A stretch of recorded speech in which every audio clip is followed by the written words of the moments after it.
non-perishable food, because you never know if power goes.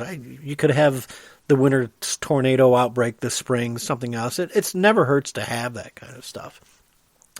But I guess they're showing now here in Italy, a female resident in Lombard region died only hours after a 77-year-old man succumbed near Padua in the Veneto region, which is northern Italy.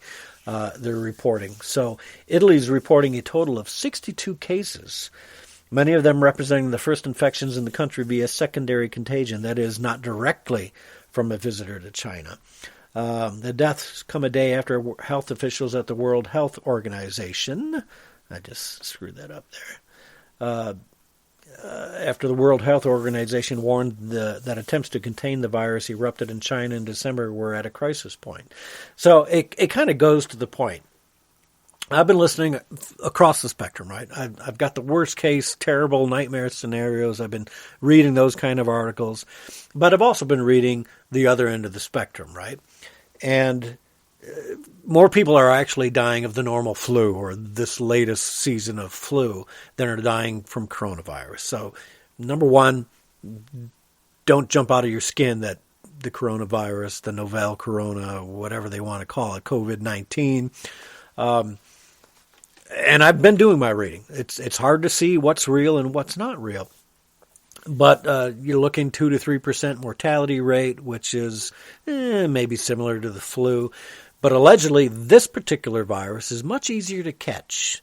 If you believe some of the stories, they're saying it's just not sneezing and coughing that can get it to you, that you can actually get it via your eyes. And I don't know if that's airborne into your eyes or rubbing your eyes after you've touched something. But they're obviously having trouble with people in China who are contracting, even though they're wearing masks. So it's not just the mask. You need to take those precautions. But you got to be careful. So again, prepare.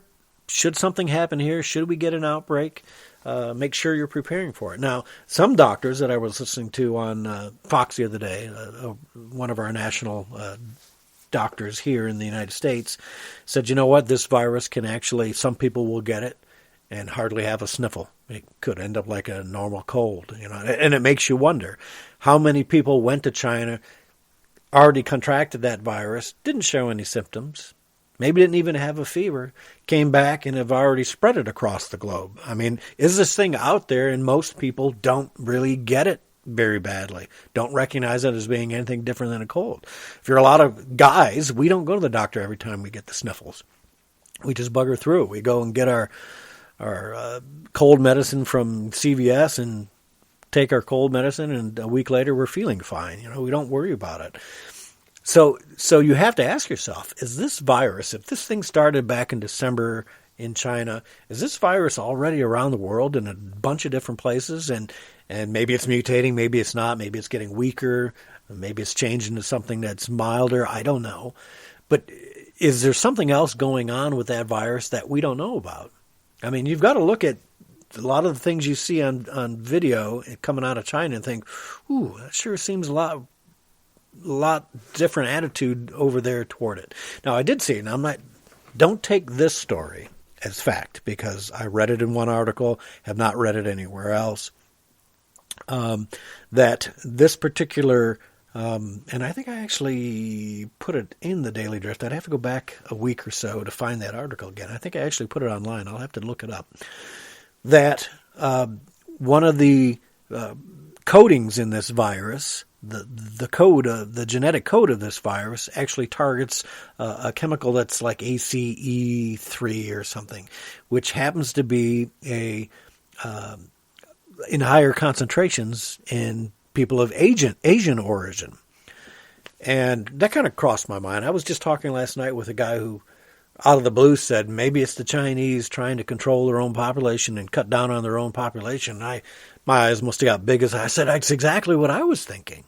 Is that what China's doing? Are they trying to eliminate their own population a little bit, cut down on their It's a pretty gnarly way of going about it. If that's what happens when you have communists, folks.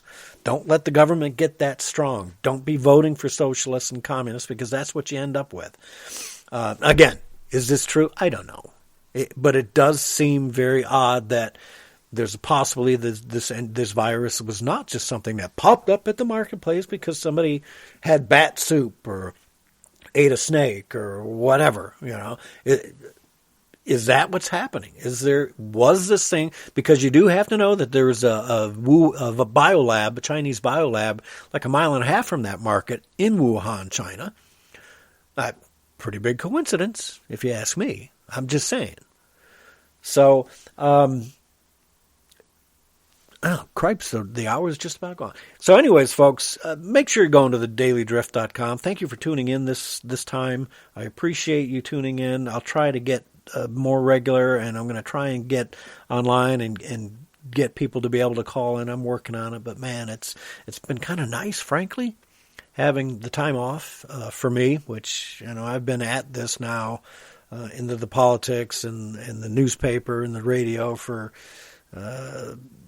decade, and so it's kind of nice to have my weekends and to have some time for me and my family, and that's what I've been doing. So my apologies for being a little selfish of late. I know it's election year. I'm going to try and get out and do more and try to help you do more by bringing you the information. And the one thing I do every day is thedailydrift.com. So please go to thedailydrift.com. You can subscribe to it.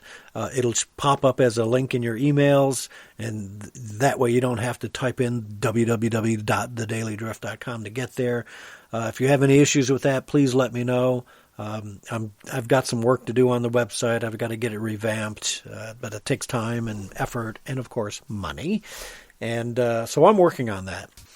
All right, well, as I see my clock and time running out here, I'm going to say, hey, time for me to get out, and I enjoy doing another podcast. I'll try and get one out there as quick as I can as well, and I'll upload this one. So thanks again for tuning in. Go to the www.thedailydrift.com, and if you want to email me, Gary@thedailydrift.com. Take care. We'll see you next time.